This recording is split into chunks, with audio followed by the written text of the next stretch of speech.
sa Panginoon sapagkat mayroon na naman tayong bagong church. Ayan, pariyan ng Lord. So, sige po, bago po tayo magpatuloy, tayo po ay basahin muna pala natin ang salita ng Panginoon. Wala tayong port ito. Pasensya na kayo kasi hindi pa talaga kompleto. Wala pa tayong monitor, hindi pa umaandar. Pero dahil ginagamit na natin itong church na to, dahil doon sa bahay, sa tindahan doon sa taas, doon nagsabantala na ginamit ang habang ginagawa ito sa sa tindahan doon sa bahay. Hindi pa talaga siya kompleto. Marami pa tayong kulang, pero purihin tayo doon. Salamat sa Diyos. Hindi anak. Pastor Alan ha, kailangan natin kompleto. Amen. Sige po, buksan po natin ang ating mga Bible. Punta tayo sa Mateo.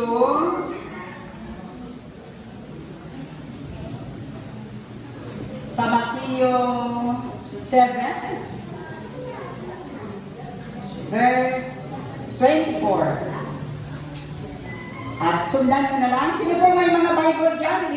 Pakitaas, pakiwagayway ang inyong mga Bible. Hello! Uso na ba talaga ngayon? Nakabago na ba talaga ngayon? Ang Bible nasa cellphone na?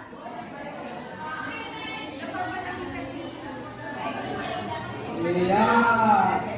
Sige po. Sige. Pakitaas ang mga Bible. Pakitaas ang mga cellphone na may Bible. Wala. Sige. Kung wala kayong Bible, isamla ninyo ang inyong mga bahay at ibibili ng Bible.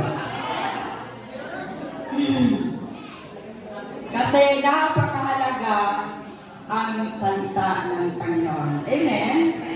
Amen. So, di ba masyadong malakas? Okay lang ba? Di ba nag-rebound? Di ba malakas masyado? Okay lang ba?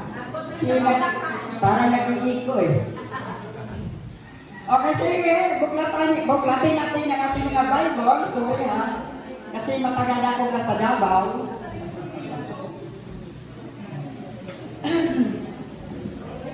Hindi ko na makalimutan ang Isaya. Okay, buksan natin ang ating mga Bible sa Matthew 7 verse 24 at sundan nyo na lang. Sabi dito, 2 uri ng taong nagtayo ng bahay. Kaya, ang bawat nakikinig at nagsasagawa ng mga salita kung ito ay matutulad sa bahay sa ibabaw ng bato. Umulan ng malakas, bumaha at dinayo ng malakas na hangin ang bahay na iyon. Ngunit hindi magiba sapagkat nakatayo sa ibabaw ng bato. Ang bawat nakikinig ng ating mga salita at hindi nagsasagawa nito ay matutulad sa isang taong hangal na nagtayo ng kanyang bahay sa buhanginan. Umulan ng malakas, bumaha at dinayo ng malakas na hangin ang bahay, bumagsak ang bahay na iyon at lubusang nawasak. Pag-ibig ng Panginoon, sige po, tayo po'y manalangin. O aming Diyos na makapangyarihan sa lahat na may lalang ng langit at lupa, pinupuri ka namin, Panginoon, at pinasasalamatan ka namin, dakilang Diyos. Lord, maraming salamat aming Amang dakila sa ginawa mo sa aming mga buhay. Salamat, Panginoon, sa loob ng sa 2025, Panginoon. Sa taong 2025, salamat, Ama, sapagkat ang aming mga buhay ay iniingatan mo. Sinusupply mo, Panginoon, ang lahat ng aming pangangailangan. Iningatan mo ang aming mga katawang lupa, Panginoon. Kaya salamat, dakilang Diyos, at ito'y pumapasok na ang taong 2026. Lord, bagong hamon sa buhay, laban sa mundong ito, Panginoon, sapagkat ang mundong ibabaw ay punong-puno na ng kasamaan, Panginoon. Kaya Lord, aming inaalay, aming itinalaga ang aming mga buhay, ang aming mga pamilya, Panginoon, sa inyong kapangyarihan. Sakupin mo ang aming kabuuan ng pamilya. Sakupin mo, Panginoon, ang GCF Ministry, ang GCF Family, Panginoon, sa iyong kapangyarihan, at ikaw, aming Ama, ang masusunod at hindi po kami, Panginoon Jesus. Kaya maraming salamat, Panginoon, sa iyong gabay, sa iyong patnubay, Panginoon. Salamat sapagkat hanggang sa mga oras na ito ay sinasamahan mo kami, aming Ama. Kaya salamat, inyo po, Panginoon, ang mensahe. Kayo po, Panginoon, gamitin mo lamang ang iyong awitin upang ipahayag ang salita mo sa aming kalagitnaan. Kaya maraming salamat, Panginoon Jesus. Lahat ng papuri, pasasalamat, pagdakilang pagsamba sa pangalan ng Ama, Anak, at ng Diyos Espiritu Santo. Amen? Sige po. Ay, lahat ay makaupo na. Salamat sa... Hindi ba kayo nag-iimbita sa ating mga kapitbahay?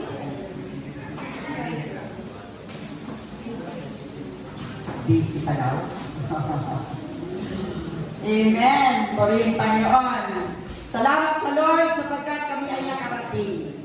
Sabi ko sa Panginoon, Lord, kasi dapat dito kami magpapasko. Sabi ng ating mga anak, dito tayo magpapasko. Sabi ko kung ano ang kalooban ng Diyos. Sapagkat para sa atin na sumusunod sa Panginoon, hindi yung ating kalooban, kung hindi ang kalooban ng Diyos ang nangyayari sa ating mga buhay. Amen? Kaya sabi ko sa Lord, Lord,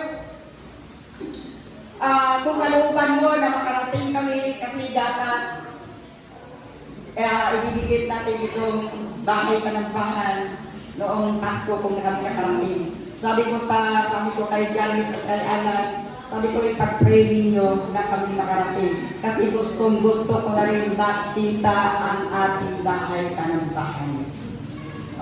Kaya sabi ko sa Panginoon, Lord, kung naisin mo na kami makarating sa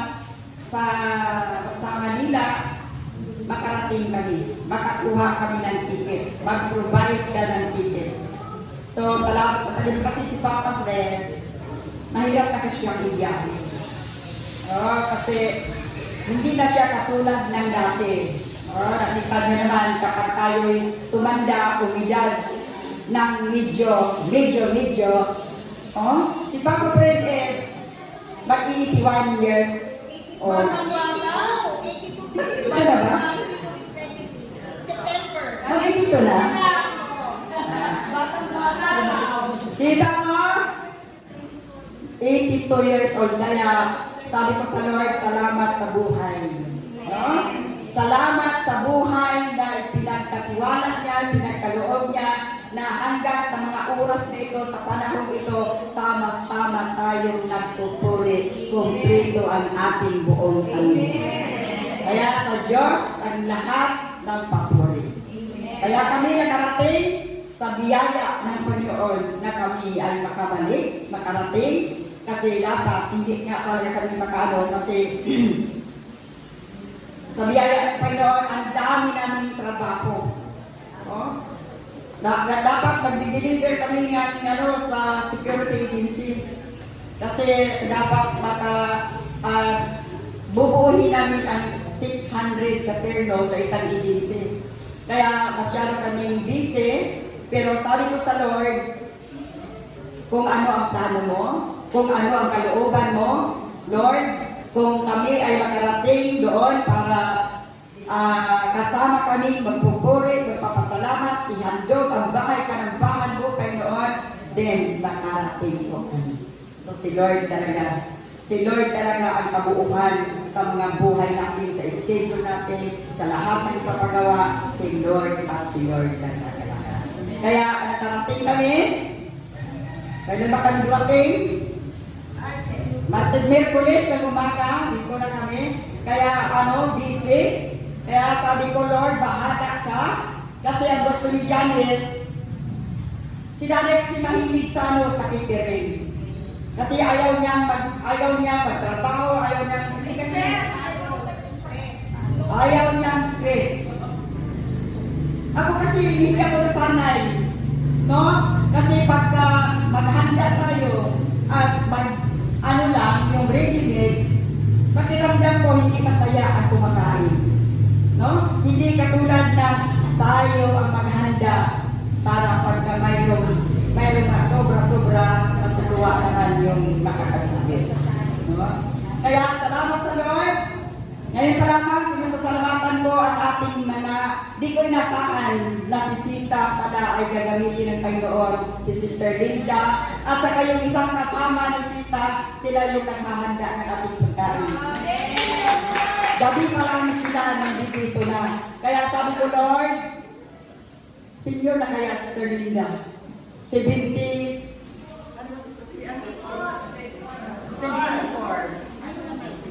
Wala na kumain.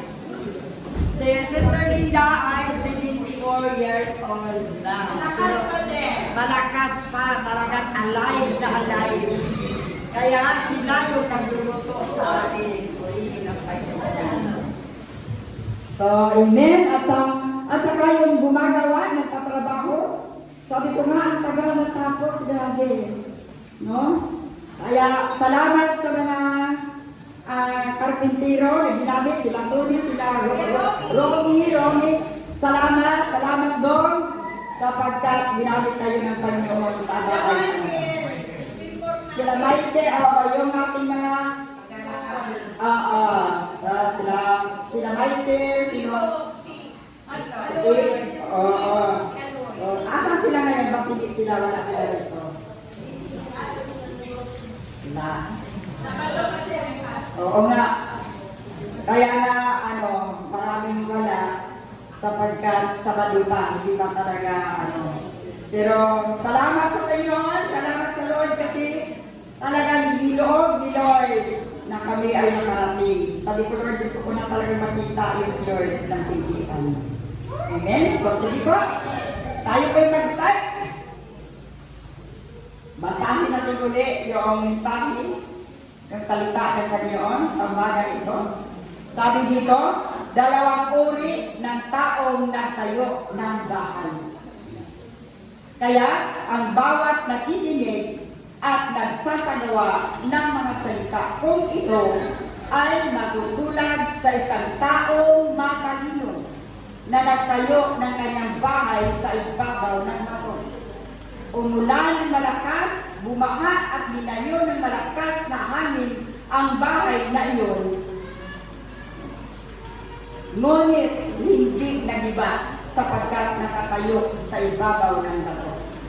Ang bawat nakikinig ng ating mga salita at hindi nagsasagawa nito ay matutulad sa isang taong hangal na nagtayo ng kanyang bahay sa buhanginan.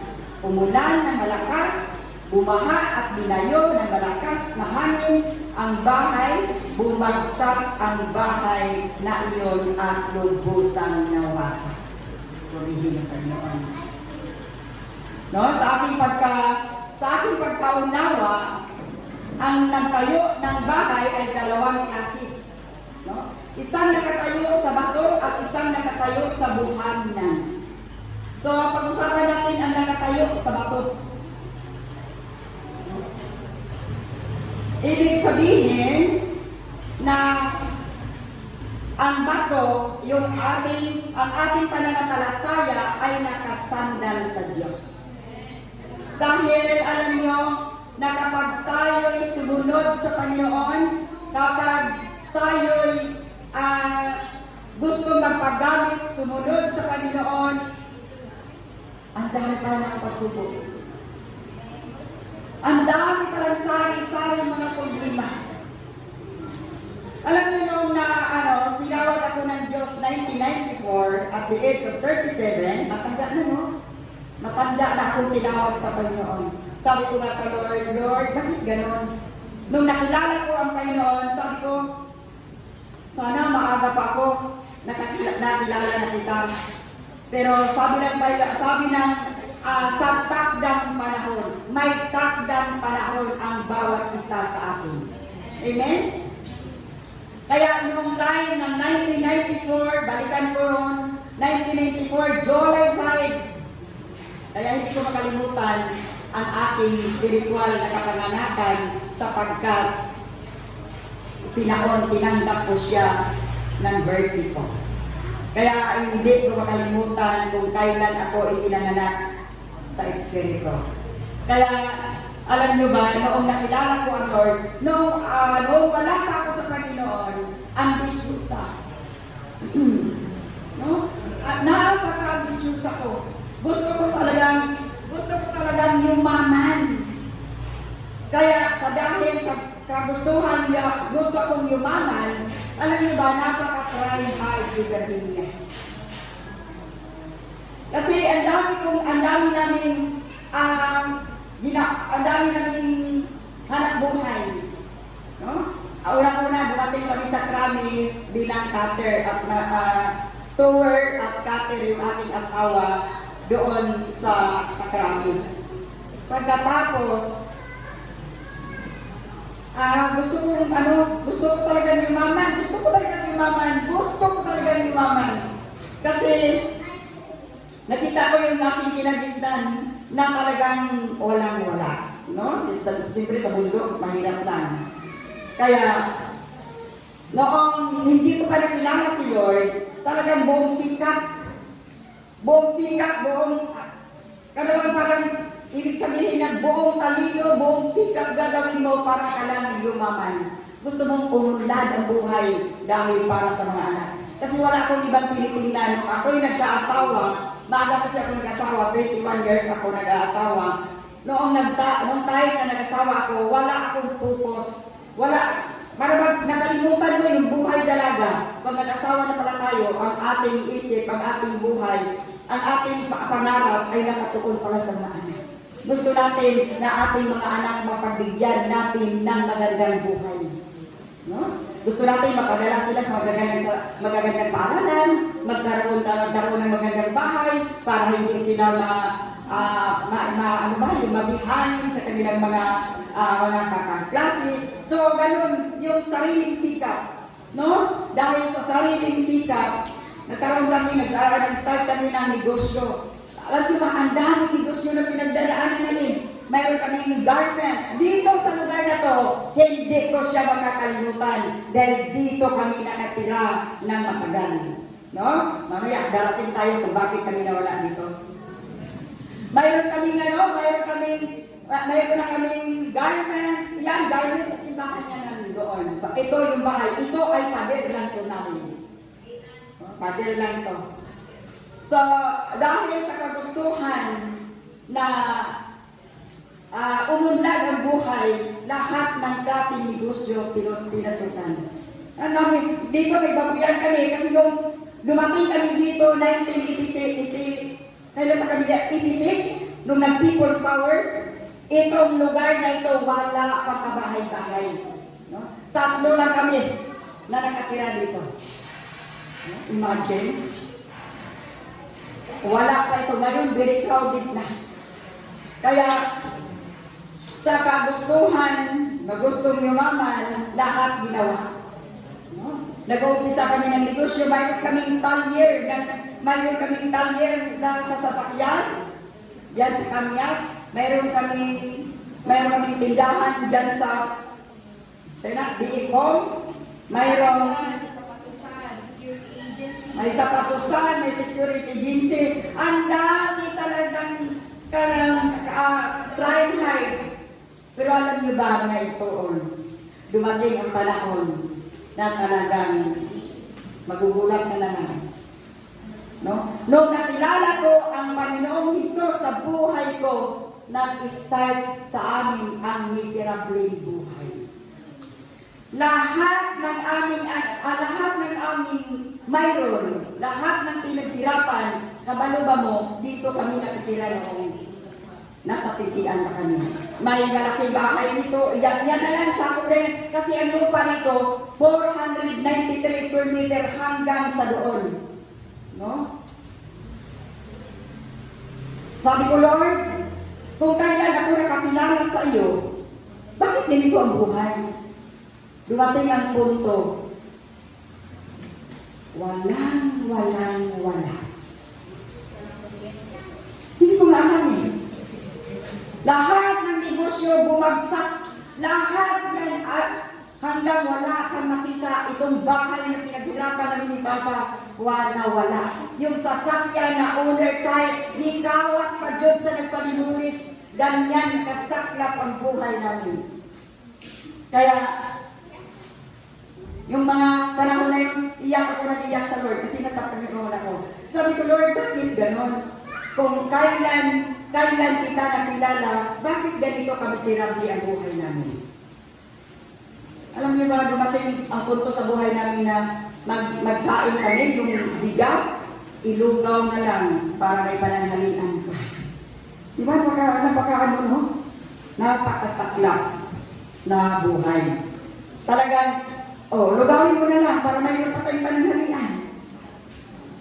Samantalang hindi ko naranasan yan sa buong buhay ko. Kung kailan ako lumapit sa Panginoon, kung kailan ako sumurinder sa Ginoo, lahat ng problema, lahat talaga parang binagsakan. Maliliit pa yung mga anak ko. Si Daday is high school pa lang. Sa ano ka pa nag-ano? High school pa. Hindi ko pa sila katuwang. No? Hindi ko pa sila katuwang yung mga panahon na yan. Si Joby parang 3 years old pa lang. No? Kaya sabi ko, Lord, bakit ganon? Kung kailan kita nakilala, bakit ganon? Akala ko ba, yayaman ako pag nakilala kita? Kasi ikaw magpapayaman. Hindi ko naiintindihan si Lord.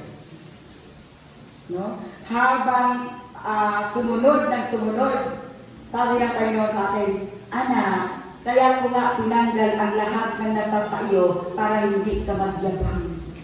Kung nakita siguro sa Ginoo na mayabang ako eh. No? Inalis ng Panginoon ang lahat noong nakilala ko ang Panginoong Jesus. No? Para ako mababaliw. Hindi ako makatulog kasi wala na kaming bahay. Ang mga gamit namin talagang nung nadimulis, lahat ng tao yata na kaya yung mga lamisa, mga upuan, lahat. Nasa mga kapitbahay, ang mga hero, talagang di mo alam kung saan lumusok. So, ganon ang nararanasan ko sa pagsunod ko sa Panginoon. Pero, sabi ko, yung nabinulis ang bahay namin, inalis lang namin dyan. Talagang nilinis lang namin. Kasi parang dimulis kami ng Huwebes pagdating ng Linggo. Sabi ko, magpupuri tayo sa Panginoon. Sabi ko kay Satanas, ikaw na Satanas ka. Wala kang magagawa sa buhay namin. Sapagkat kahit wala kaming bahay, wala kaming simbahan, magpupuri pa rin kami sa aming Diyos na buhay. So, lumaon. Sabi ni Janet, pumunta ka doon sa Bulacan kasi mayroong bahay doon na binibinta. Sabi ko, nayo naman Bulacan. Tapos sa Pampalay pa. Sabi ko, sa Pampalay? Parang sa Pampalay noong nasa Karami kami. Pag sumakay na kami ng bus pa uwi dito, kasi wala kami, mula sa wala. Tapos, ang bus ng Sapang Palay, ang pangit, ang karag-karag. No? Karag-karag ang mga sasakyan. Sabi ko, ano ba naman yung sasakyan na yan? Ano ba naman ang Sapang Palay? Pero, sa tuwing nag-aabang ako ng bus, di ko musakay ang Sapang Palay. Na naman, masyadong yung bus, guta, parang gutay-gutay na. Ayaw kong sumakay. Kaya nung naalala ko, na dinala kami doon sa Sapang Palay, sabi ko, Lord, di ba yung mga bus na Sapang Palay na lumada hindi ko sinasakyan kay pagkaluma na dyan kaayo? Pero bakit dito kami dinala? Doon kami dinala sa Sapang-Palay. Kaya, sa madaling salita, doon kami nakatira. Yung mga mukha na yan, mga kapitbahay namin yan doon sa Sapang-Palay. Gaganda. Palakpakan naman natin ang mga taga Sapang-Palay, At ito pa ang kwento. Noong dumating kami sa lugar ng Sapang-Palay, grabe ang rayo. Sino nag-aalala? Sister Tina? Grabe tapuhan. Talagang ang bahay natin na bob. Pag nagbatuhan ng mga kabataan. No? So nilihans ko yan, Lord. Halos gabi, araw-araw kong pinag-pray yung lugar na aming tinitirahan. Sabi ko, Lord, linisin mo ang mga tao nito. Kanang lahat, Lord, kaliwa, kanan, sa harapan ng bahay, mag-born again silang lahat, Panginoon. Kaya salamat sa Panginoon na ang panalangin ay hindi babalik na walang kabuluhan. Nakitaas nga ang mga taga-Sapang-Palay sa pamumuno ni Pastora Pat.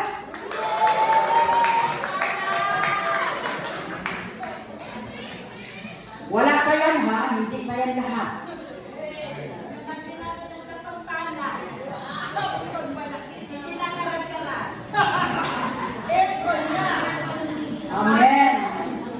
Amen. No? Kung balikan ko ang buhay namin, talagang para bang pag nag-imagine ko kung nakaupo kami, nag-imagine ako at nag-usap kami ng tatay ko sa langit. Para bang sasabihin, ano ba yan? Tatawa-tawas ka lang mag-isa.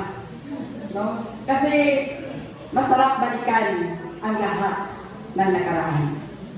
No? Yung pagod, yung pagsunod sa Panginoon, hindi pala baliwala.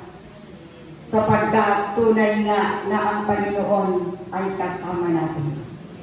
Kaya ang Bulacan ngayon, may maganda na rin silang simbahan. Palakpakan natin ang mga taga-Bulacan. Hindi kami ang nagpapagawa, baka sabihin din yung sa amin. No. Kay Jesus. Sabi ko sa mga anak namin, sabi ko, ang mga simbahan ay hindi atin. Wala kayong karapatan na pakialaman ang mga simbahan pag nawala na kami. Kasi maraming mga ganong mga anak na kapag nawala na ang mga magulang, binawi. Marami akong naranasan sa Davao, nagkakagulo dahil binawi, dahil nawala na mga magulang. Eh sabi ko, hindi pwede dahil yan ay para sa Panginoon, para sa lahat. Yung simbahan natin ay para sa lahat ng mga taga-Bulacan. At ang simbahan ito ay para sa lahat ng mga taga-Pilipinas.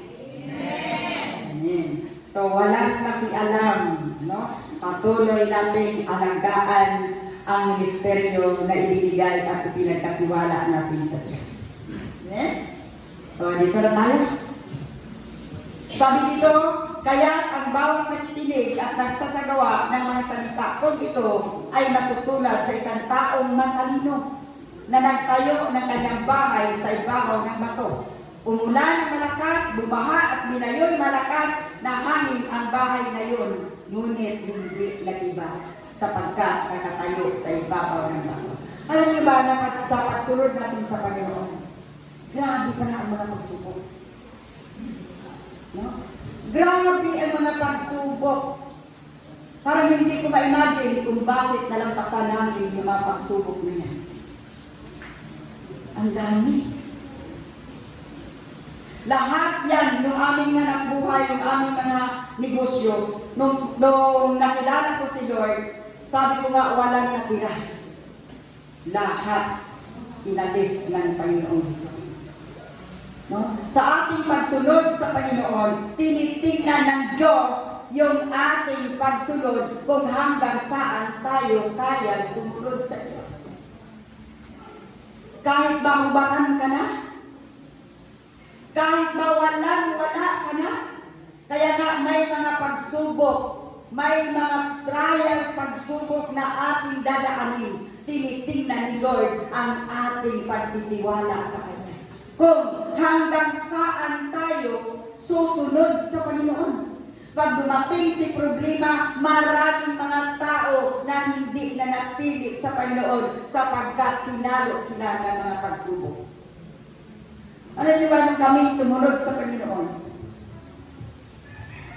Salamat sa Lord. Yung mga anak ko, hindi ko pa sila katuwang. Kasi nagsipag-aral pa sila. Kaya, yung ating lang bukod tanging katuwang sa lahat ng klaseng problema ay ang aking Ama sa langit. Hello? Sa bawat pagsubok, sa bawat may mangyayari na mga pagsubok na mahigpit na pagsubok, ang katuwang ay ang Tatay sa langit. Sabi nga ng Santiago, nung kasagsagan ng ang daming problema, nakatira kami dito, wala kaming kuryente, ninakawan kami, naputulan kami ng kuryente, kasi nga lahat ng mga taga-Dalya, talagang nagtatap sila ng kuryente. Kasi kami lang ang bukod tanging may kuryente sa panahon ng 1986. Kaya, dahil hindi namin mabayaran ang bill ng kuryente, pinutol. Dahil sa laki ng bill na hindi naman namin kinonsumo ng mga walang kuryente dyan sa municipality. So, ang hirap ng buhay, ang miserable ng buhay. Si Jubilee nag-aaral ng grade 3, nagsisindi si Maripe ng kandila. Kaya sa Maripe, kapuan ko yung batang niyan. Siya talaga ang nag-aalaga ni Jubilee. No? Maliit ba? Iiwan namin sila kasi nga nagkaroon na kami na time na noon ng Alvin Security Agency. No? Ang dami talagang mga negosyo na aming nasusubukan. Pero wala akong madato. Na gusto kong madato, pero wala dyan madato. Lahat ng mayroon tinanggal ng Panginoon. Sabi ni Lord, para anak, wala kang maipagmalaki sa sarili mo. No? Ang hirap ang dinadaanan namin. Lahat ng klase, sabihin mo lahat ng klase pagsubok na dadaanan namin yun. Pero purihin ang Panginoon sapagkat si Lord ang tanging gabay, si Lord ang tanging patnubay. Sa panahon na maraming problema, si Bible, hindi ko talaga siya. Yung lagi ko, dahil ang solusyon sa sariling akin, ang solusyon sa mga problema ay ito lang. Dadalhin ka ng Panginoon na maunawaan mo bakit ka nagka-problema. Sabi ko, Lord, grabe naman yung pagsubok, Panginoon. Ano nga bang ang nangyayari sa atin noon? Naalala mo pa ba yung mga pagsubok natin? Sir, sino nakaalala sa inyo yung dalawa, eh? Wala si Ate JJ, wala si Aldin, o kayong dalawa. Paano ninyo natatandaan yung mga pagsubok natin na napagtagumpayan natin? Sa Kumbay, mautang sa Kumbay.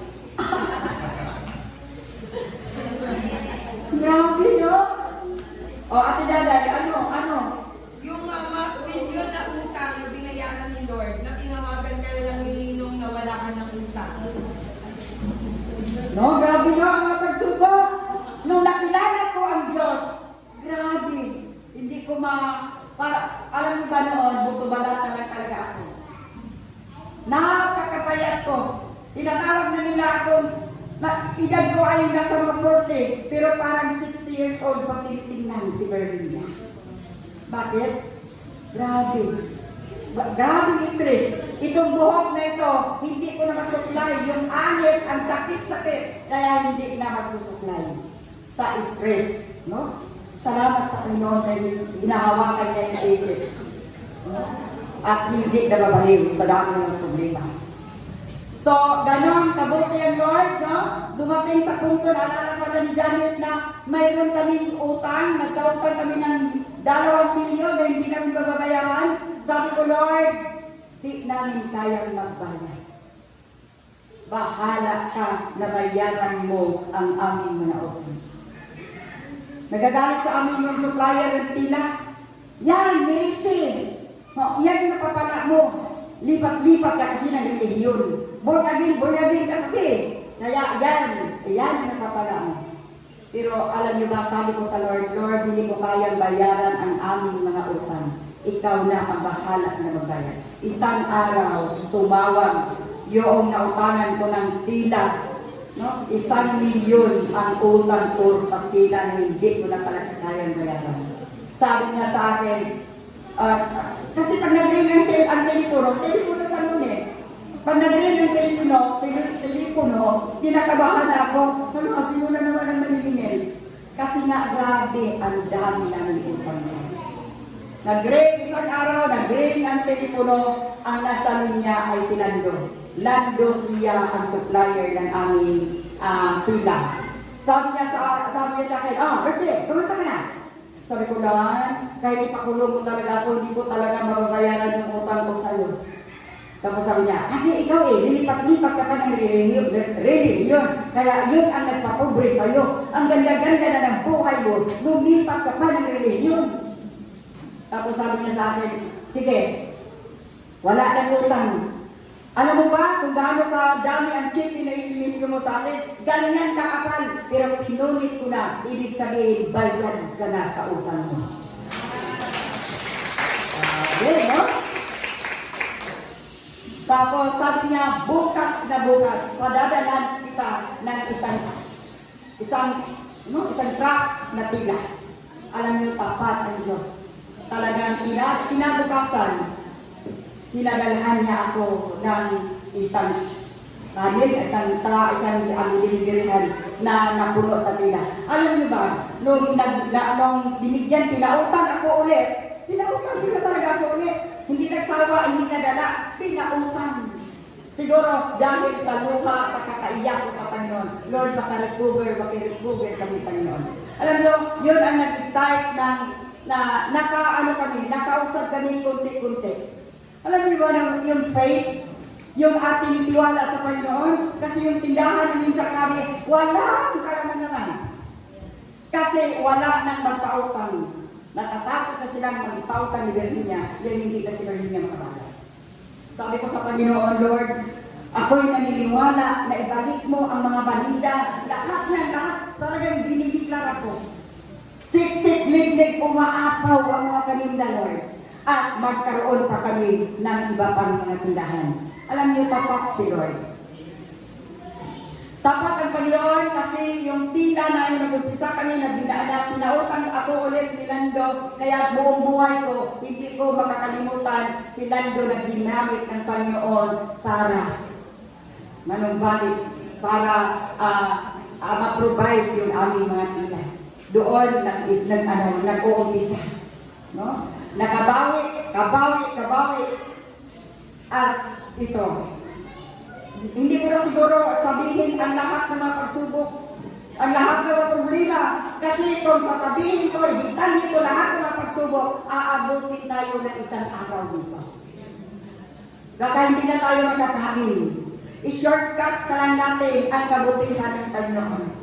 Na kapag pagka sumunod tayo sa Panginoon, sumunod ng buong puso na pagsunod. Ito ang gagamitin natin sa pagsunod sa Panginoon. Kailangan na sa ating pagsunod, determinado tayo na musunod sa Panginoon. Kasi kung hindi tayo determinado na sumunod sa Panginoon, klase-klase mga pagsubok, klase-klase mga problema darating sa buhay natin at tinitingnan ng Panginoon kung paano mo siya ipaglalaban. Tinitingnan lang pala ni Lord ang ating pananampalataya hanggang saan ikaw anak lalaban. Para bang, alam niyo ba yung bata na naglalakad, na maliit, na nag-aaral, ang nanay nasa dulo, tapos sige na, kaya mo yan. Ang lakad ng matumba, hanggang sa makarating siya doon sa nanay niya. No? Tinitingnan siya ng nanay, sige anak, kaya mo yan. parang pakiramdam ko, ganon. Ganon si Lord yung ako'y itinitrain niya. Para bang sabihin na ba, hindi na kaya yan. Sabi ko, Lord, nandyan ka pa ba, Lord? Sabi nila, buhay ka. Pero bakit hindi kita mararamdaman? Parang wala. Sabi ko ngayon, pinaparanas ni Lord, pinapabakit ni Lord, anak, hindi kita iiwan at hindi kita pinababayaan. Sa lahat ng laban mo ay laban ko. Kaya ng mga time na tinugon ng Panginoon ang aking mga panalangin, no? Unti-unti ko siya nakilala. Unti-unti kaming nagkaroon ng totoong relasyon ng tatay ko sa langit. Binigyan niya ako ng lakas na kung wala yung aking tatay, hindi ko alam kung saan kami ngayon pinulot. Hello? Ang pagsunod sa Panginoon ay buong puso. Hindi na pag dumating ang panahon sa mga pagsubok, baka sabihin natin, Lord, diyan ka lang muna.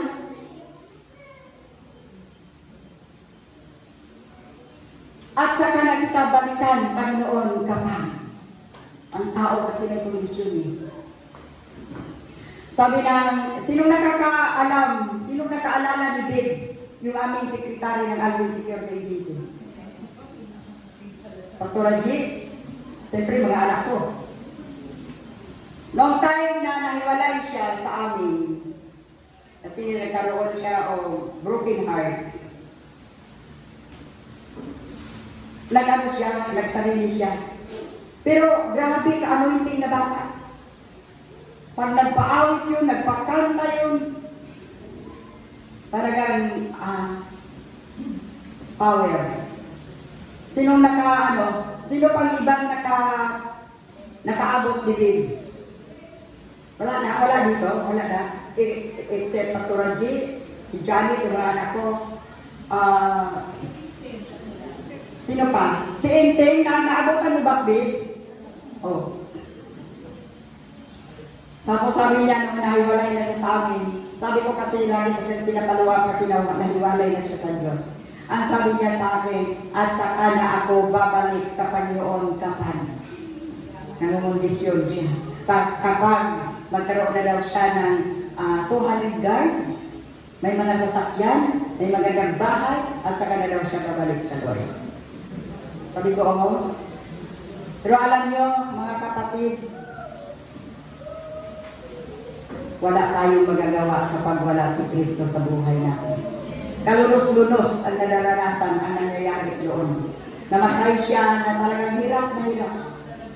Tinatali yung kamay, tinatali yung paa.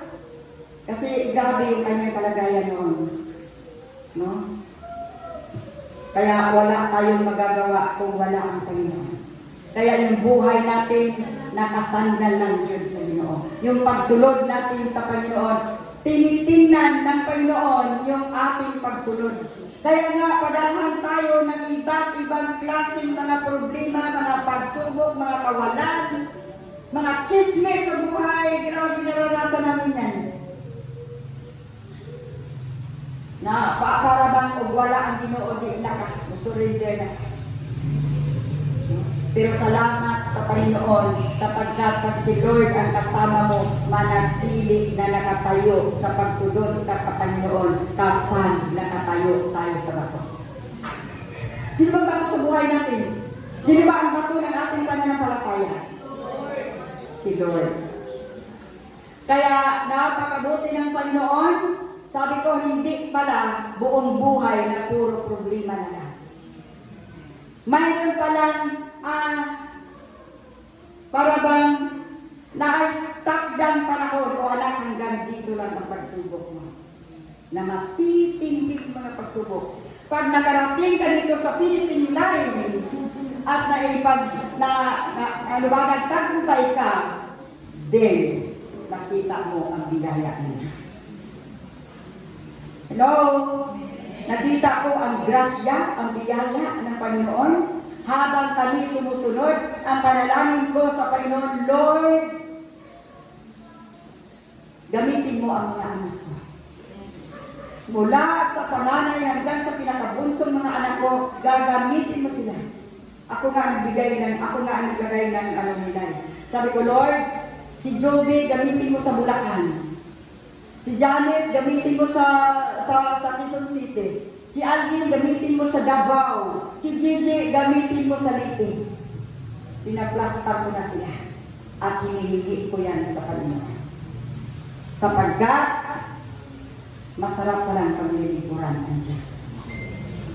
No? Nakita ko sa buhay sa pagsunod na grabe sari-sari mga problema, mga pagsubok, mga chismis, pagbintangan ka ng puro kasinungalingan, ipapahiya ka ng... Di yung mag-ipapahiya ka sa mga tao na ikaw lang ang pag-uusapan. Pero ang lahat ng iyan ay lumilipas. Ang lahat ng iyan ay dumadaan lamang. Kaya salamat sa Panginoon sapagkat ito nakita ko ang mga anak ko ngayon. Hindi ko sila pinagbalaki sa sino man, itinataas ko sila sa dakilang Diyos na makapangyarihan. Kasi yung sinasabi ko, yung dating hindi ko sila katuwang, ngayon katuwang ko na sila. Sabi ni Janet, yung pinagawa ito, Ma, kaya hirap pala naman yung ginagawa mo. Hindi pala namin kaya. Ito lang, pindihan din na pagawa nila. Sabi niya, Mama, hindi basta. Paano daw? Paano daw? No? Pero pagkasama mo si Lord, kaya dito ko nakita. Sabi ko, kasi nung time na, talagang, kahit nasa Davao ako, ang isip ko paglinggo, dito lang talaga. Sabi ko, Lord, kasi bumagsak ba? Kaya na talaga. Lord, paano ba bumagsak? Ganoon. Eh sabi ko sa Lord, bahala ka. Kasi nagkasabay tuloy yung Bulacan at ito pagpapagawa. Kaya si Lord ang great provider talaga. No? Hindi pa man siya totally natatapos, tinitingnan ni Lord yung ating faith kung hanggang saan ang pagtitiwala natin sa Diyos. No? Hindi basta biglang ibibigay sa iyo. Titingnan ni Lord kung paano ka mananampalataya sa Kanya. Tinitingnan ng Panginoon, tinitest ni Lord ang ating pananampalataya kung buo ba ang ating tiwala sa Diyos. Hello? Kaya alam nyo, ang sarap palang sumunod sa Panginoon. Bakit? Nung makilala ko ang Diyos at nagkaroon kami ng relasyon, sabi ko, nagkaroon ako ng malapit na relasyon sa Panginoon. Ang sarap palang magmahal ng tatay sa langit.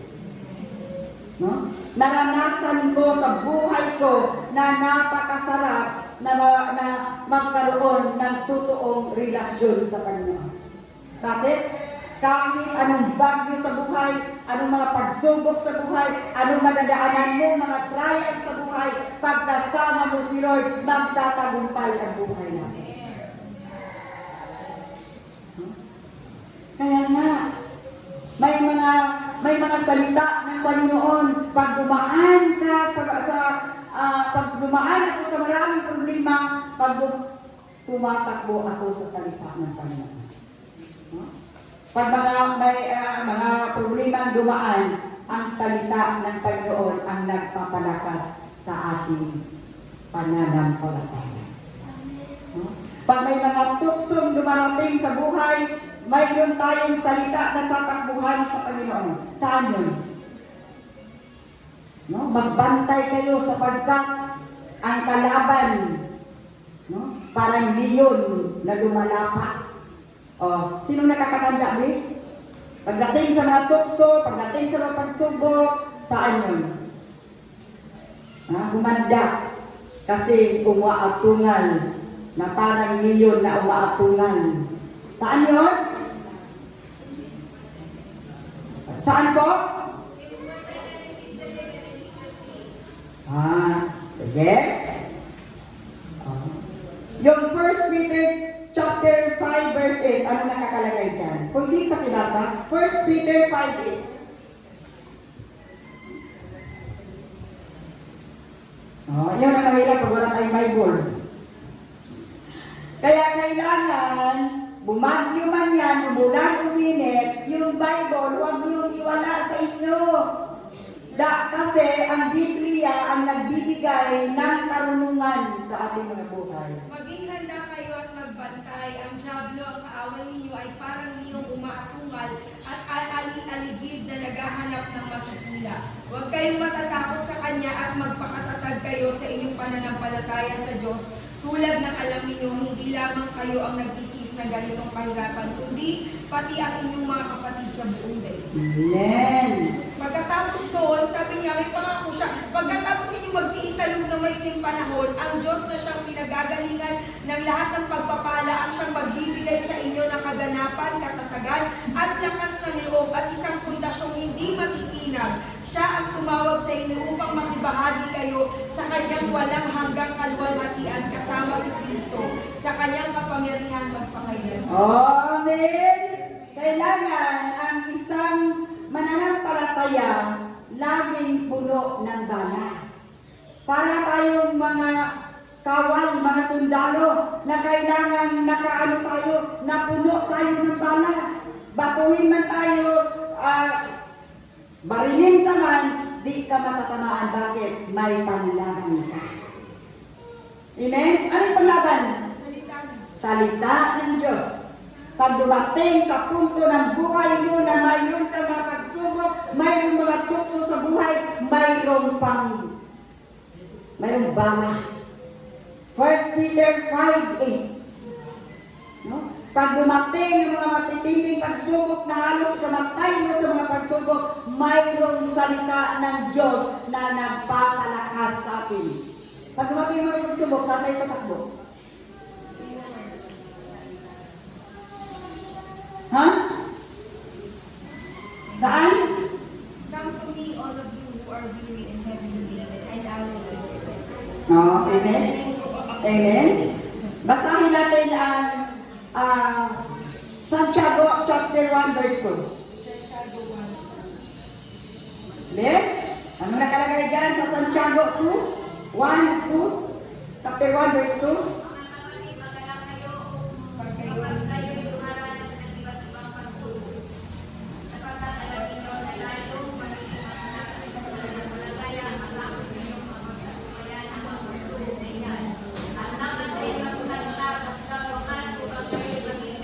Okay. Okay, pwede bang i-explain ni Janet anong ibig sabihin? Pwede tumayo at i-explain mo anong ibig sabihin ni Lord? Sabi dyan, praise, wala. Ito na. Sabi doon, parang sasabi rin niya sa Bible na all things work together for good for all those who love the Lord. Kahit mahirap yung pinagdadaanan natin, lahat yan may purpose yan kay Lord. No? Habang tayo ay sinusubok ng Panginoon, lalo tayong tumatatag, lalo tumitibay. Kapag napagtagumpayan na natin yung isang pagsubok, kapag may dumating na pagsubok ulit, sasabihin mo, alam ko na yan, napagtagumpayan ko na yan. Hindi na ikaw matatakot. Bakit? Kasi pinapatibay na tayo ng Panginoon. Katulad daw ng ginto na dinadarang sa apoy, na kapag tunay na ginto, kailangan matutunan mong ang tunay na ginto, dinadalhin sa daw yan sa apoy, dinadaan sa apoy. So, katulad din daw natin, kung totoo talaga tayo kay Lord, gusto niyang makita kung gaano ba talaga tayo katotoo kay Lord. Kasi, yung totoo kay Lord, kahit mahirap, mananatili siya. Kaya yung totoong pagmamahal, kahit mahirap, laging nananatili. Kaya love tayo ni Lord. No? Kaya ngayon, tinitest ni Lord yung love natin sa Kanya, kung totoo bang mahal natin ang Panginoon. Kung pagdating na nahirapan ba tayo, magstay pa rin ba tayo kay Lord? No? So, yun po yung pagdating ng panahon, yung pagdadarang ng Panginoon sa atin. Pag natagpuan tayo ng Panginoon na totoo, nananatili tayo hanggang wakas, naging tapat tayo sa Panginoon, nanatili tayo sa Kanya, nagmahal tayo sa Kanya, kahit gaano kahirap. Pagdating ng panahon, magkakasama tayo in heaven. Di ba? Nagpakasarap talaga po. Amen. Amen. Purihin ang Panginoon. So, ibig sabihin, pinatatag tayo sa ating pananampalataya sa pagsubok. No? Sa pagsubok. Sabi nga dito, ulitin ko lang, Sabi dito sa Santiago, chapter 1, verse 2, mga kapatid, magalak kayo kapag kayo'y dumaranas ng iba't ibang pagsubok, sapagkat alam ninyo na lalong magiging matatag ang inyong pananampalataya matapos ninyong pagtagumpayan ang mga pagsubok na iyan. At dapat kayong magpakatatag hanggang wakas upang kayo'y maging ganap at walang pagkukulang. So, ang magpatatag sa ating pananampalataya ang mga pagsubok. Kung papaano natin, kung papaano tayo mag-response doon sa mga pagsubok. Kaya ang mga Kristiyano, magtatagumpay lamang tayo bilang tagasunod kay Kristo kapag puno tayo sa salita ng Panginoon. Hello? Kasi ang salita ng Panginoon ang siyang ating gabay, ang siyang ating patnubay. Kaya nga sabi sa Hosea chapter 1 verse 8, dili-dilihin natin ang salita ng Panginoon araw at gabi upang magtagumpay tayo.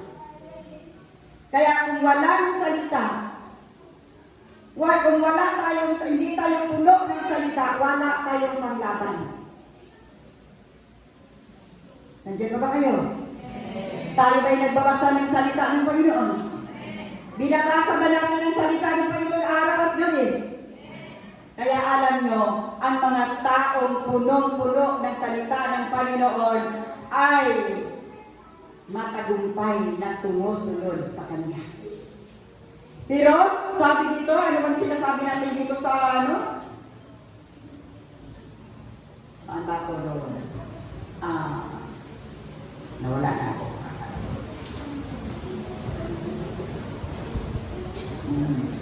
Ito. Sabi nga dito, dahil dalawang uri ng taong nagtayo ng bahay, sabi dito sa 26, ang bawat nakikinig ng aking mga salita at hindi nagsasagawa nito ay matutulad sa isang taong hangal na nagtayo ng kanyang bahay sa buhanginan.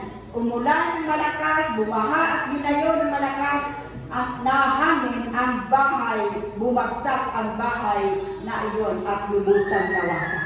Kasi dalawa. No? Kaya marami na sumusunod sa Panginoon na dili nakalahutay. Hello? Hindi nananatili sa pagsunod sa Panginoon. Kung dumating ang mga pagsubok, ang mga tukso, ang mga problema, ang nakita ang problema, ang nakita ang tukso, hindi nakita ang laki ng Panginoon. Kaya maraming mga mananampalataya na nabackslide, maraming mananampalataya na nawala sa simbahan, nawala sa relasyon sa Panginoon sapagkat hindi nananatili ang salita ng Panginoon sa ating mga puso. Hello! Yung ating bang pundasyon sa Panginoon ay nakatayo ba sa bato?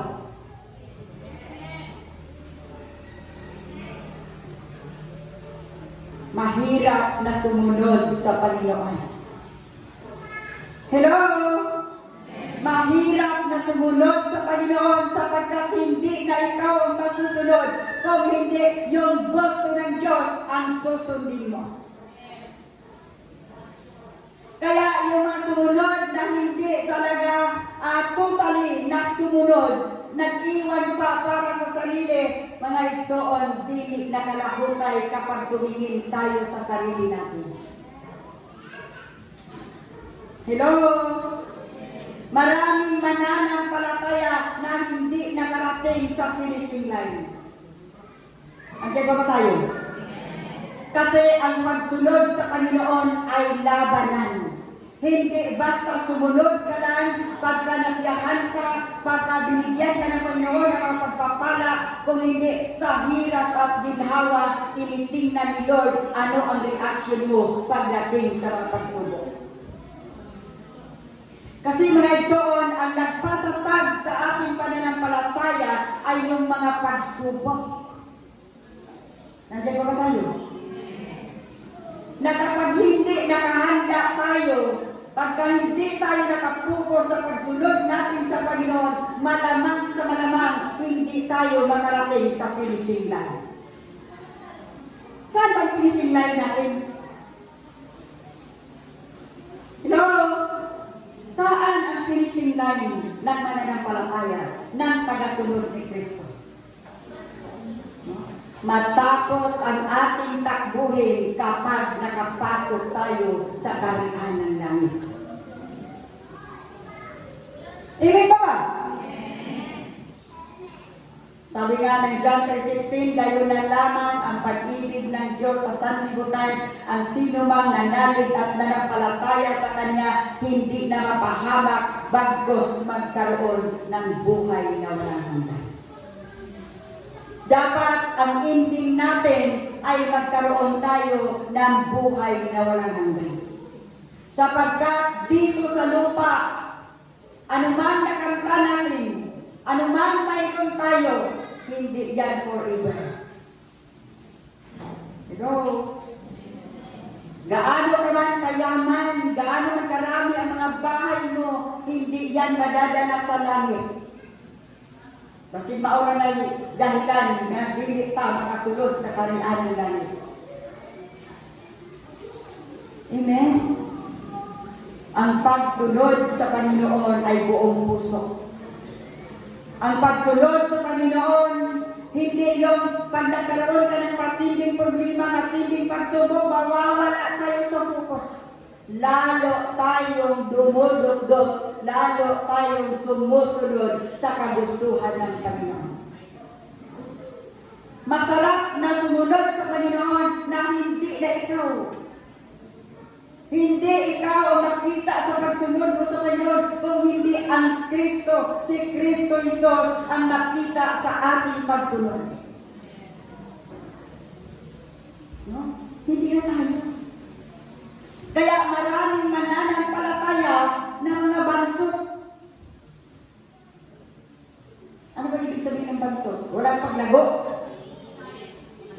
Ano? Mga mananampalataya na walay pagunlad, walay paglago, walay pag-asinso. Bakit? Bansot na katingin lagi sa sarili. Akin, akin, akin. Lord, kalahati lang sa iyo, ha? Kalahati lang sa iyo.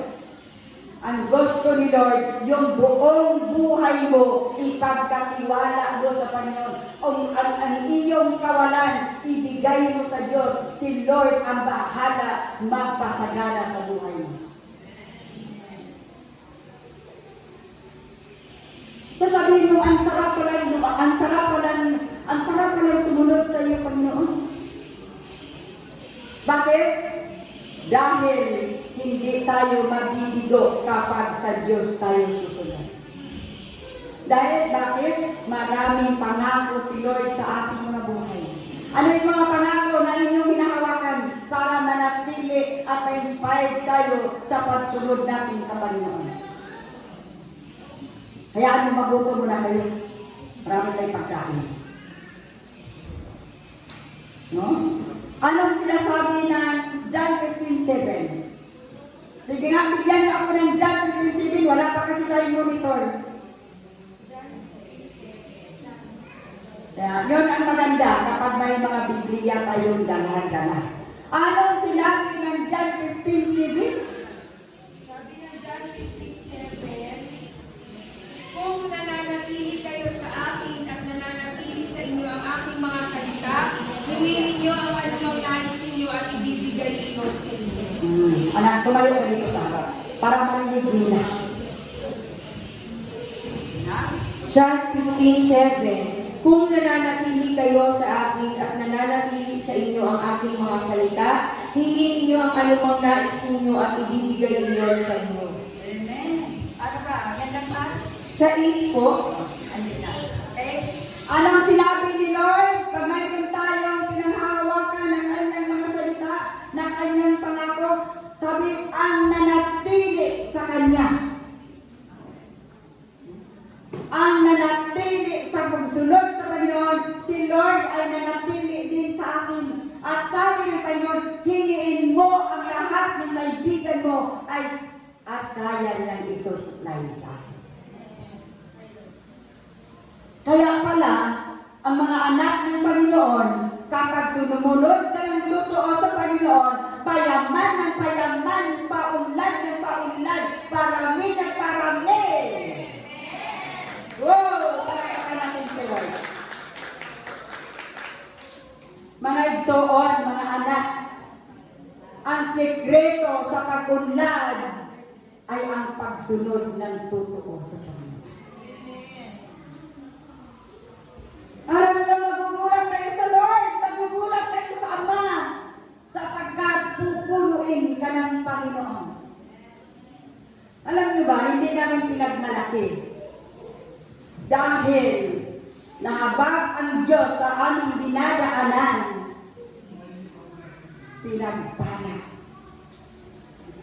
Alam niyo ba, yung bahay namin, hindi na namin kayang tirahan. Yung bahay sa Leyte, wala nakatira doon. Dahil, alam niyo ba, sa dami ng bahay, nawala na yung bahay dito, pinalitan naman na napakaraming bahay. Ilan anak ang tundo ninyo? Mga igsoon, hindi ako nagyabang. Si Lord ang nagpapala. Yung mga bata, mayroon silang 4 na pundo. Doon na kami pinatira, pinatulog sa ni Janet. Ma, dito lang talaga, Mari. Sabi ko, di ko anong pundo kay Gamayra. Ang pundo, isang CR, kainan, nandiyan lahat. Sabi ko, hindi ako mabubuhay dyan sa pundo na yan. Dahil hindi ako nasasanay sa maliit na bahay. No? Ang daming bahay, nawala ang isang bahay, pinalitan ng Panginoon ng napakaraming bahay.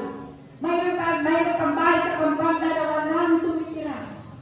Sabi ko nga ni Janet, puntahan natin bago kami umuwi para may paayos at yan, mayroon na tayong karpintero na magaling na karpintero. Salamat, Brother Romy, ha? All around. Iyan ang aming hinahanap na karpintero. All around. No? All in. Kaya mayroong bahay sa Pampanga, walay tao, walay nakatira. May bahay sa Leyte, walay nakatira. Kaya yung kapatid ni Papa, siya yung tao doon. Kaya sabi ko na isyong ni Conseng, hala dito mo panguli. Dili mo mapas mo. Tu ay daghang bugas dito. Tu ay daghang saging dito. Tu ay daghang gulay dito. No? Kung bibilangin ang bahay, di ko alam ilang pirasong bahay.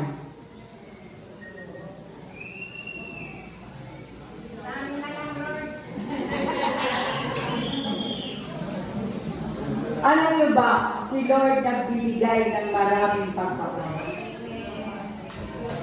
Palakpakan natin si Lord, palakpakan natin si Lord.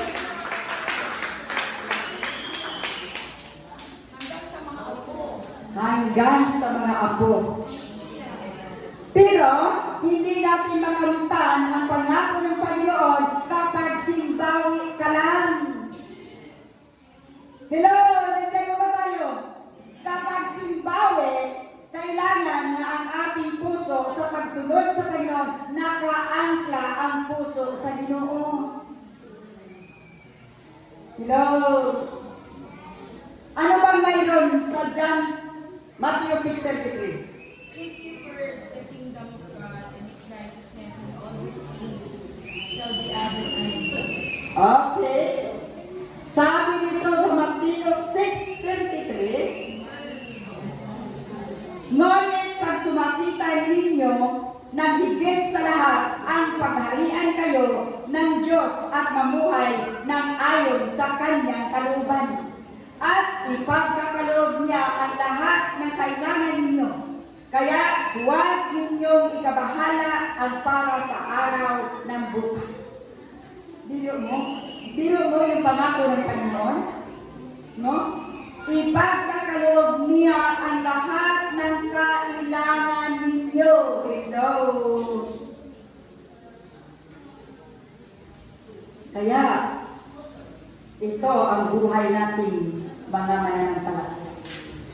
Dito nakasalalay ang buhay natin. Dito nakasalalay ang mga pagpapala na gusto mong makamtan. Kakaiba si Lord. Tinitingnan ng Panginoon sino ang higit na minahal mo. Kayamanan sa lupa, trabaho mo, wala kay panahon para sa Panginoon kasi nagtrabaho ka araw at gabi. Para bang pinahihirapan lamang natin ang ating mga sarili. Ang sikreto ng pag-unlad, ang sikreto ng payaman, si Lord lang pala. Kay Lord lamang natin matagpuan ang totoong kayamanan na hindi lamang sa lupa, kung hindi sa langit natin matatagpuan ang tunay na kayamanan. Saya pa rin, no? Masarap, masaya ang sumunod sa Panginoon. Kaya yung totoong sumusunod sa Panginoon, hindi ikaw ang masusunod. Kung hindi, si Lord ang masusunod sa buhay natin. Kaya kung ano man ang ating mga hiningi, sasabihin natin kung ano ang kalooban ng Diyos. Hello? Sinong gustong yumaman din?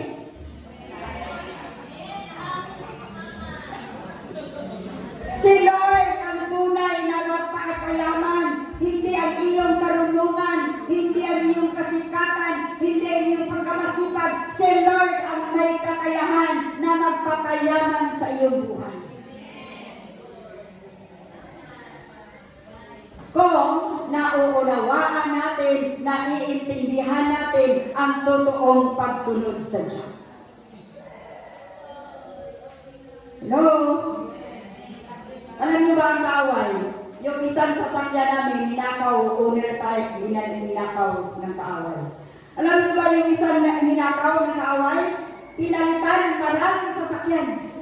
Sa Davao, mayroong 5 sasakyan doon. Ganon si Lord magpala. Na kahit saan ka pupunta, may mga sasakyan ka. Muntik na nga rin ako makabili ng Hilux eh.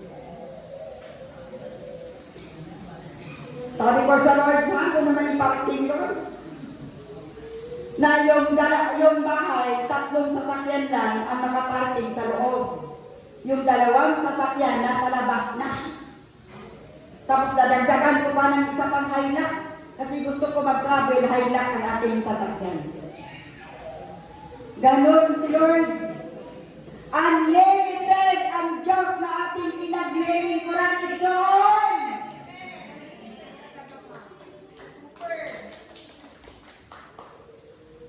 Alam niyo ba nakakatuwa ang Diyos? Pag malapit ka pala sa puso ng tatay mo, hingiin mo ang lahat at kaya niyang ibibigay sa iyo. Hindi tayo susunod lamang tayo pag hayahay ang buhay. Tinitingnan ni Lord sa miserableng buhay kung kaya mo pa bang sumunod sa Diyos. Tinitingnan ng Panginoon, wala ka ng tirahan, wala ka ng sasakyan, wala ka ng pagkain, magpuri ka pa ba rin sa Panginoon?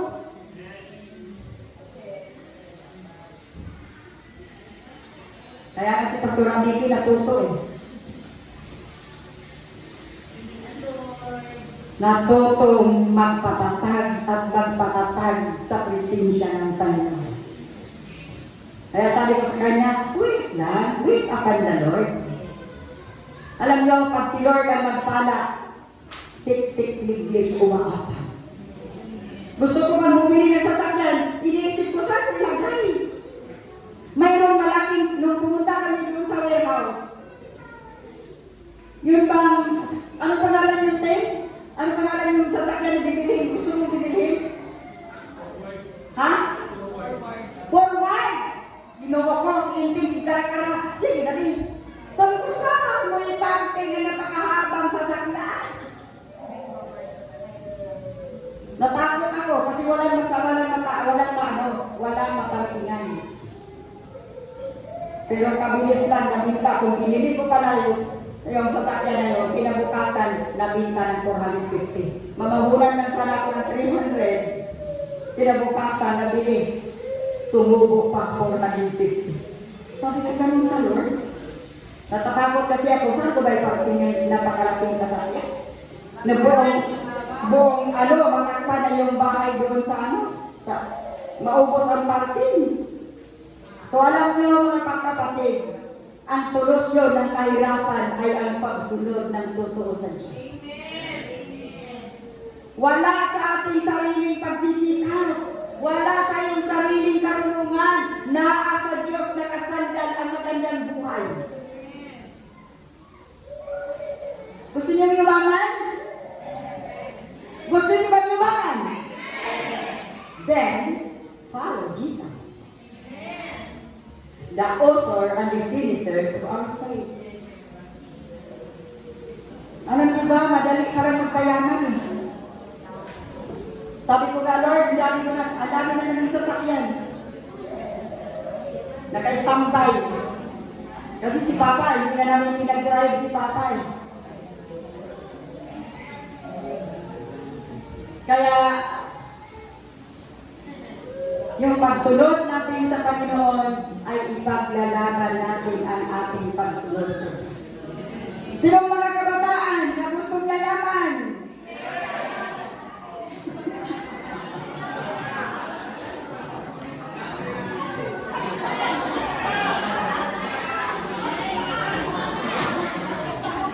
Hello! Ang sarap isipin na yayaman. No? Yung sasakyan, yung aming sasakyan, sobra-sobra na.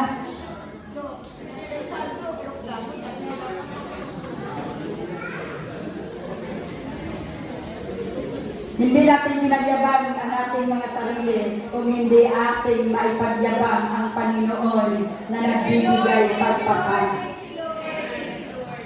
Amen? So, ang sekreto ng pagpapayaman ay ang pagsunod ng totoo sa Diyos.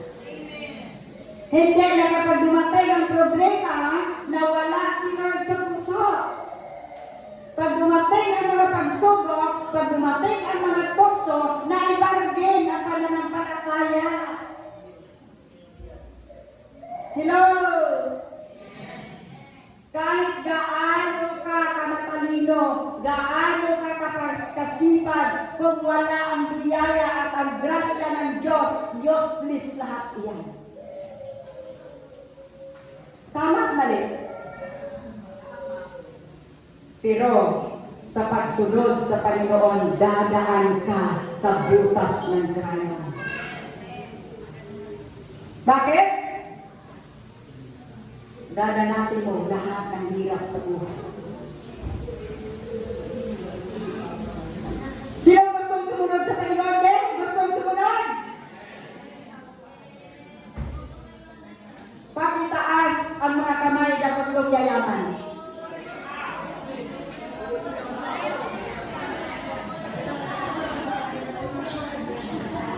Lahat tayo gustong yumaman. Hello? Hindi ganon kadali ang pagpapayaman. Dadaan ka sa butas ng krayon. Dadaan tayo sa matitinding mga pagsubok. Dadaan tayo sa kawalan. Dadaan ka na parang wala ng... Parang napakaluoy mo. Parang pakiramdam mo, luoy kayo ko, Lord. Kasi walang na Panginoon. Pero kitanaw na guys, Ginoo ang imong kasing-kasing igsoon. No? Tinitingnan lang ng Panginoon ang puso mo sa pagsunod sa Panginoon. Gutom na mo? Gugutumin natin sila para marami silang makakain. Maraming paksiw sa Sister Linda ng bilis dyan eh.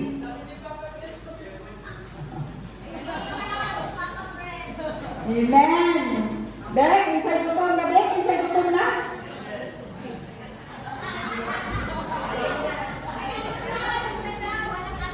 Parang hindi pa kayo gutom ah.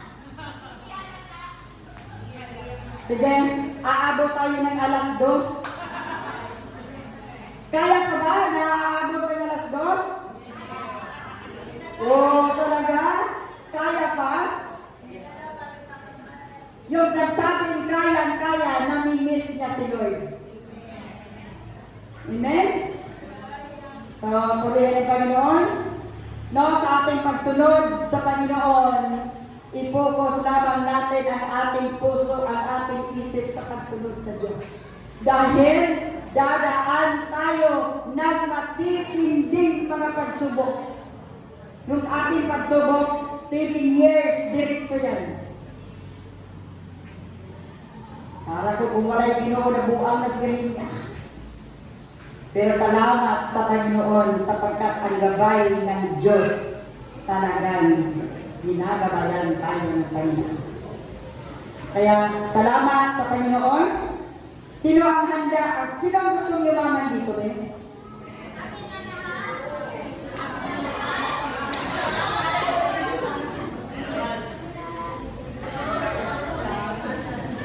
Ang sarap, no? Ang sarap. Pero, pay the price. Pay the price. Hindi naman tayo pwede payayamanin ni Lord na basta lang. Kasi hindi natin maranasan. Gusto ni Lord na ipadama, iparanas sa atin ang lahat ng klaseng paghihirap, lahat ng klaseng mga pagsubok, tinitingnan ng Panginoon hanggang saan tayo kayang sumunod sa Panginoon. Si Jess Tony talaga gusto talaga niya yumaman. Jess?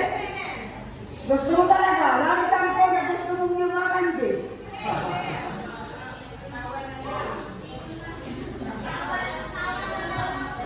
Hayaan mo, mangyari yan sa buhay mo. Yung pagsunod, sige, palakpakan natin si Lord. Palakpakan natin si Lord.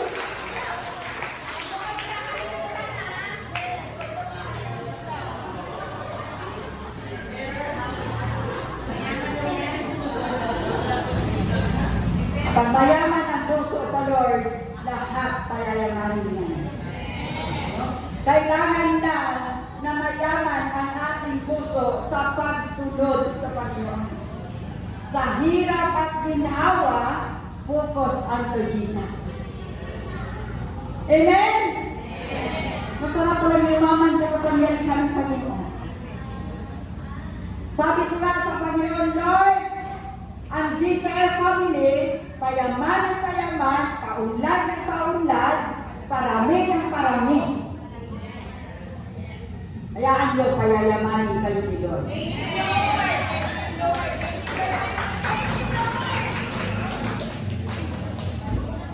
Amen.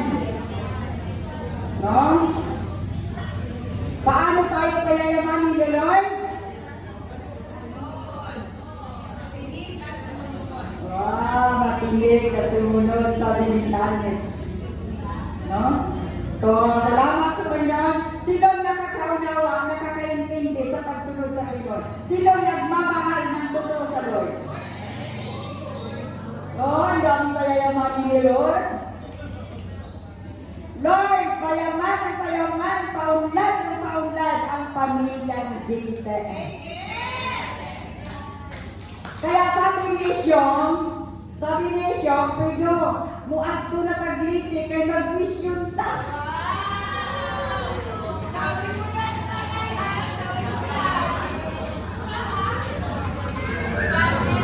Alam niyo, wait lang ha, pwede bang maminaw sa pa? Noong si Isyong, nung tinitingnan ko si Isyong sa kalagayan, nung nag-video call kami, kung natural lang ha, makainyon dyan ka na Lord, dugay na iduha ka semana, dig na yan. Pero sabi ko sa Panginoon Lord, sabi ko ni Luloy, kasi si Luloy, yung talagang, yung anak ni Kunsing o ni Adesyong hanggang ngayon talagang sumusunod sa amang makapangyarihan. No? Kaya madali, yun bang magaan ang buhay. Sabi ko, Lord, manindigan tayo, hawak kamay tayo. Nakatag tayo ang titingin, ang papa mo hindi na magtatagal. Pero ang grasya at biyaya ng Papa mo, si Lord ang mayroon. Kaya nung makita ko, para naman hindi nagkasakit. Pagod mo ng pagod mo eh. Pabata ng pabata. Pabata ng pabata, pagwako ng pagwako, kasi inihanda ng Panginoon na hahayo sila para matupad ang kalooban ng Diyos.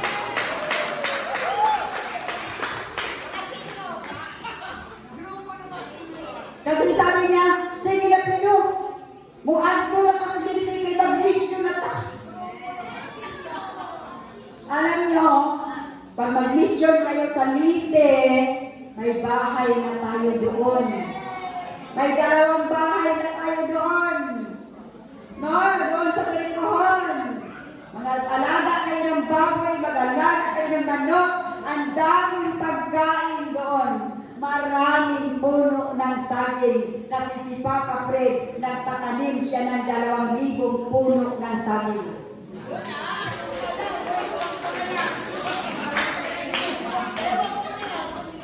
Walay gutom. Ang mga anak sa Panginoon hindi gugutumin. Wala kayong pambili ng isda. Maraming niyog na kukuprahin. Alam niyo ba si Papa Fred, pag nagpakupra siya, sa isang kuprahan, nakakabila siya ng 100,000.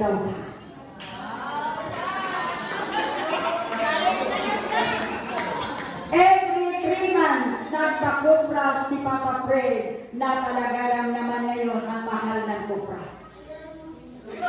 Kaya uuwi na naman yan. After dito, uuwi yan dahil magpakupras na naman yan. Amen. Alam niyo ba ang saging doon, hindi na nila kayang kainin. Yung bigas doon, naabot ng palayan.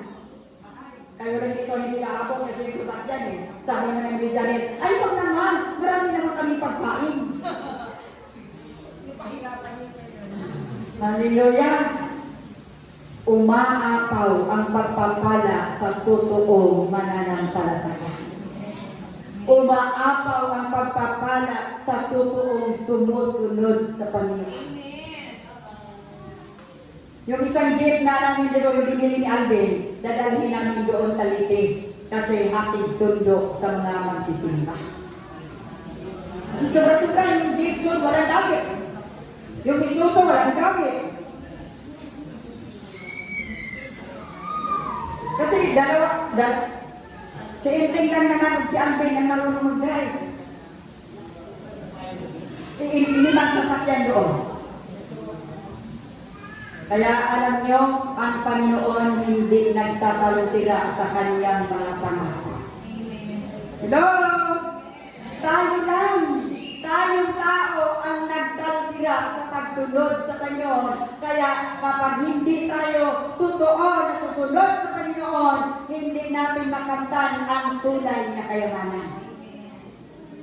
Hindi ba? Kasi ang tunay na kayamanan ay wala dito sa lupa. Ang tunay na kayamanan ay nandoon natin matatagpuan sa langit. Kung anumang kayamanan ibinigay ng Panginoon dito sa ating sa lupa, consolation prize pa yan. Naintindihan ko ba ninyo? Inabot na tayo ng alauna. Kinabahan na sila. Okay? Naunawaan na natin ang pagsunod natin sa Panginoon.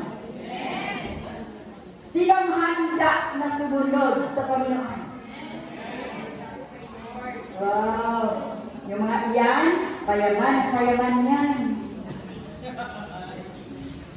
Payaman ang payaman, paunlad ang paunlad.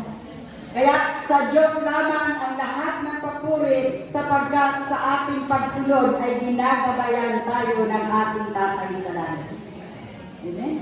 Kaya sige po, gusto niyo ba naman kumain? Sige, tayong lahat ay tatayo sapagkat ihandog natin ang simbahan ito sa Panginoon. Tayo po'y aawit. Pastor Abad, get ready. Okay? Sige, bago tayo purihin ang Panginoon. Lord, maraming salamat sa inyong salita, sa inyong mensahe, Panginoon. Salamat, Lord, ang aming mga buhay ay paunlad ng paunlad, parami ng parami, payaman ng payaman, Panginoon, ang aming mga buhay at ang ministeryo mo dito sa lupa. Kaya ang lahat ng papuri, pasasalamat, pagdakila, pagsamba sa pangalan ng Ama, Anak at ng Diyos Espiritu Santo. Amen. Ay, anong sunod? Breaking of the bread pa? Sige po, sino ng breaking of the bread? Dapat si Pastor G. O kaya si Pastor Vicky.